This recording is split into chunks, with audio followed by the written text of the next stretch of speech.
নমস্কার, tribe TV বাংলায় আপনাদের স্বাগত। সঙ্গে রয়েছে আমি গৌরব। সকলেই জানেন আজকে গুরুত্বপূর্ণ দিন। কেন বলছি? কারণ ইতিমধ্যেই পেশ করা হয়েছে অর্থমন্ত্রীর তরফ থেকে কেন্দ্রীয় বাজেট। আর সেই বাজেটে কী কী বা উঠে এলো এবং সমস্ত কী কী উঠে এসেছে দিয়েছি আপনাদের সামনে প্রাসঙ্গিকভাবে। ইতিমধ্যে আমরা পেয়ে গিয়েছি বিশিষ্ট ব্যবসায়ী রয়েছেন আমাদের সঙ্গে, আদিত্য আগরওয়াল। আপনাকে স্বাগত ট্রাইব টিভি বাংলায়। দেখুন, মূলত আজকের বাজেট পেশ করা হলো, সেক্ষেত্রে দাঁড়িয়ে থেকে আপনি কতটা প্রত্যাশিত যে এই বিষয়ে যতটা প্রত্যাশা দেওয়া ছিল বাজেটে, আপনি কি খুশি আজকের বাজেটে? আজকের বাজেটটা দেখা গেলে বলতে পারেন কি পুরো দেশের জন্য, পুরো ইন্ডিয়ার জন্য ভেবে নিয়ে করা হয়েছে। কারণ যেটা হচ্ছে আপনার এগ্রিকালচারের অনেক সাপোর্ট দেওয়া হয়েছে, প্লাস আপনার ইভি গুডসের জন্য, মোবাইল ব্যাটারি প্রোডাকশন এবং লিথিয়াম আয়ন ব্যাটারি প্রোডাকশনের জন্য অনেক কটা capital goods, 35 capital goods of EV vehicles and 28 capital goods of mobile battery productions, ওটার জন্য অনেক সাবসিডাইজ করা মানে এক্সামশন দেওয়া আছে। সেটার জন্য কী হবে কি ওটা আমাদের এখানে লিথিয়াম আয়ন ব্যাটারি প্রোডাকশনটা অনেক বাড়বে। প্লাস আরেকটা জিনিস খুব সুন্দর দেখেছি, সেটা হচ্ছে লিথিয়াম আয়ন ব্যাটারি রিসাইক্লিংয়ের জন্য, স্ক্র্যাপের জন্য এক্সামশন দেওয়া হয়েছে।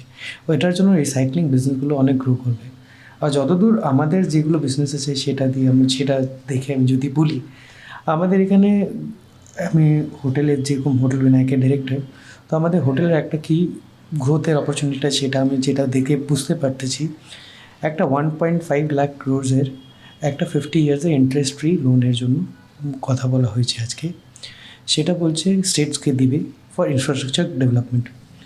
তো ইনফ্রাস্ট্রাকচার ডেভেলপমেন্ট হলে কী হবে, অনেক জায়গা থেকে অনেক বড় বড় লোক, অনেক কোম্পানিজ আসবে, সেটাতে আমাদের বিজনেসে সেই গ্রোথটা আমরা দেখতে হয়তো পেতে পারি। আরেকটা জিনিস আমি যেটা নোট করেছি সেটা হচ্ছে 12 লাখ রুপিসে যেটা এক্সামশন দেওয়া হয়েছে ইনকামে, সেটা হচ্ছে up to 12 lakhs, not on total 12 lakhs। সেটা হচ্ছে সেটার মধ্যে আবার স্ল্যাবস আছে, যেরকম 4 lakhs অব্দি 0%, 4 to 8 lakhs আছে, 8 to 12 আছে, 12 to 16 আছে, 16 to 20, 20 to 24 আছে। 24 প্লাসের জন্য যেটা হাইয়েস্ট স্ল্যাব হচ্ছে 30%। যেটা 12 লাখসের হয়েছে সেটার জন্য একটু ইজ অফ ডুইং বিজনেস হবে, যেটা ছোটো বিজনেসম্যানগুলো আছে সেইগুলো আরও একটু সাহস পাবে কি আরও একটু বড় বিজনেস করি, without them thinking of that time being consumed in doing the accounting and taxation works. আর কিছু বলেছেন উনি টিডিএসের জন্য, রেজিমসের জন্য, যেটার মধ্যে রেটস উনি কমাবেন আর প্লাস অনেক কটা থ্রেশহোল্ড লিমিট বাড়াবেন। সেটা অনেক বড় আমাদের হেল্প হবে, কারণ আজকের দিনে আমাদের জন্য অ্যাকাউন্টিংয়ে একটা অনেক বড় অসুবিধা হচ্ছে টিডিএস। কারণ ওটার মধ্যে অ্যাকাউন্টিং যেটা ম্যান পাওয়ার রিকোয়ারমেন্ট আর যেটা রিকোয়ারমেন্টস আছে অ্যাকাউন্টিং রিকোয়ারমেন্টস, ওটা অনেক বেশি হয়ে যায়। সেটা একটু রিল্যাক্সেশন পাবো, সেটা আমরা আশা করছি। অর্থাৎ আজকের বাজেট সাধারণ মানুষ তো রয়েছে, ব্যবসা দিক থেকে খেতে গেলেও একেবারেই খুব সুন্দর বাজেট আছে। হ্যাঁ, অনেকটা রিলিফে এসেছে। অন্যদিক থেকে ফরেন ডিরেক্ট যে ইনভেস্টমেন্ট রয়েছে, বিদেশি সংস্থাগুলো বিভিন্ন ক্ষেত্রে ব্যবসায়ীদের সঙ্গে এক হয়ে আর কি ইনভেস্ট করে, সেক্ষেত্রে দাঁড়িয়ে থেকেও তো 74 থেকে 100% বিনিয়োগের ক্ষেত্রে ছাড় দেওয়া হলো। সেই ছাড়ের জন্য আমাদের দেখেন দুটো লাভ হবে সেটার মধ্যে। একটা ফরেন ডিরেক্ট ইনভেস্টমেন্ট এটার জন্য বাড়বে, প্লাস যখন এখানে ইন্ডাস্ট্রিজ, যেটা ইভি ইন্ডাস্ট্রিজের যে কথাটা আমি আগে বললাম, সেটা যখন যদি বাড়ে তাহলে সেটার জন্য আরেকটা কি হবে কি ফরেন ইনভেস্টমেন্ট এটা এখানে ইনফ্লো হবে। কারণ বাইরে থেকে কোম্পানিজ আসবে, যখন এখানে দেখবে এখানে ম্যানুফ্যাকচারিং অনেক লো কস্টে হচ্ছে, not only domestic companies but international কোম্পানিজও আসবে। সেটা দিয়ে শুধু আমাদের না, আমাদের সবারই একটা গ্রোথ আমরা আশা করছি। এখন দেখি এই বাজেটের পরে কি হয়। এখন তো শুধু এটা অ্যানাউন্সমেন্টটা হলো, শুধু বাজেটটা পেশ করা হলো, এটা পাস হবে, তারপরে কি পাস হচ্ছে, কি এটার মধ্যে চেঞ্জেস হচ্ছে, অ্যামেন্ডমেন্টস হচ্ছে, অনেক কিছু আছে, সেগুলো দেখে তারপর। অনেক ধন্যবাদ আপনাকে সময় দেওয়ার জন্য। ধন্যবাদ দাদা। বলছি, আজকে বাজেট পেশ করা হলো, অষ্টমবারের মতন বাজেট পেশ করলেন অর্থমন্ত্রী কেন্দ্রীয়। সেক্ষেত্রে দাঁড়িয়ে থেকে মানুষের কতটুকু প্রত্যাশা আপনি মনে করছেন যে পূরণ হলো? সেক্ষেত্রে দাঁড়িয়ে থেকে অষ্টমবারের মতন বাজেট, তিনি একবারের রেকর্ড সংখ্যক বাজেট পেশ করলেন। সাধারণ মানুষের আদতেও কি এই বাজেটের মধ্য দিয়ে কোনো প্রত্যাশা ফল আসলো? সাধারণ মানুষের অনেকদিন থেকে একটা এক্সপেকটেশন ছিল যে ইনকাম ট্যাক্স সম্বন্ধে, ইনকাম ট্যাক্স একটা বড় রিলিফ পাওয়া যাবে, এবং সত্যি সত্যি এটা বিগ রিলিফ।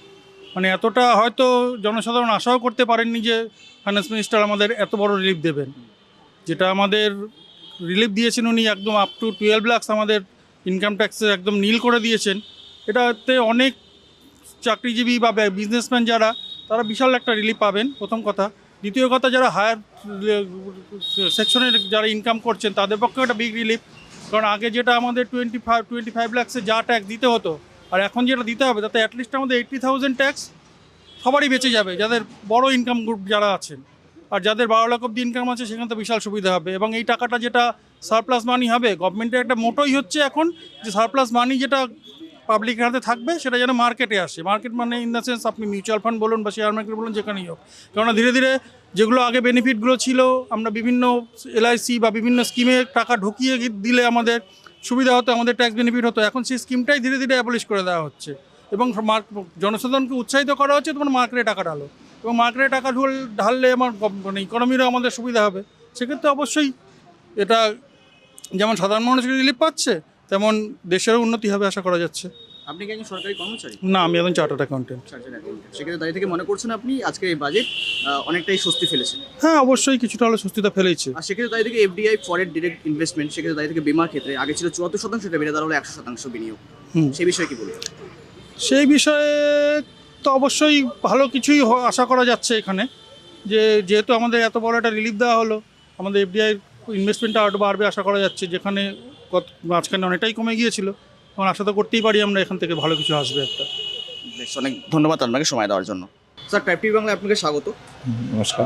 বলছিলাম আজকে তো বাজেট পেশ করা হলো, হ্যাঁ। অষ্টমবারের মতন অর্থমন্ত্রী বাজেট পেশ করলেন, রেকর্ড সংখ্যক বাজেট তিনি পেশ করেছেন, ইনি অষ্টমবার কোনো মন্ত্রী পেশ করলেন। সেই দীর্ঘদিন তো দেখেছি আমরা, কিন্তু এক্ষেত্রে দাঁড়িয়ে থেকে সাধারণ মানুষের কি প্রত্যাশা যে ছিল সেই প্রত্যাশা কি পূরণ হলো আদতেও? আপনি কি মনে করছেন একজন সাধারণ মানুষ হিসেবে? প্রত্যাশা অনেকটাই পূরণ হয়েছে, কারণ 12 লাখ টাকা পর্যন্ত আয় করে ছাড় দেওয়া হয়েছে।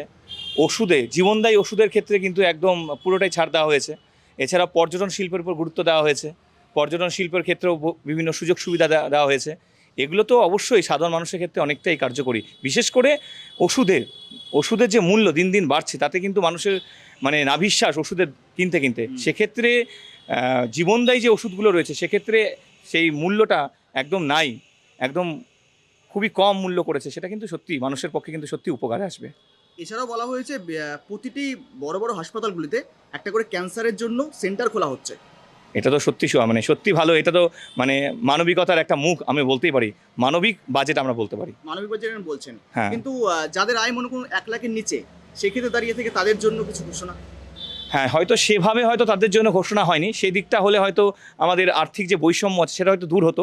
কিন্তু আগামী হয়তো বাজেটে হয়তো সরকার সে বিষয়ে হয়তো অবশ্যই নজর দেবে।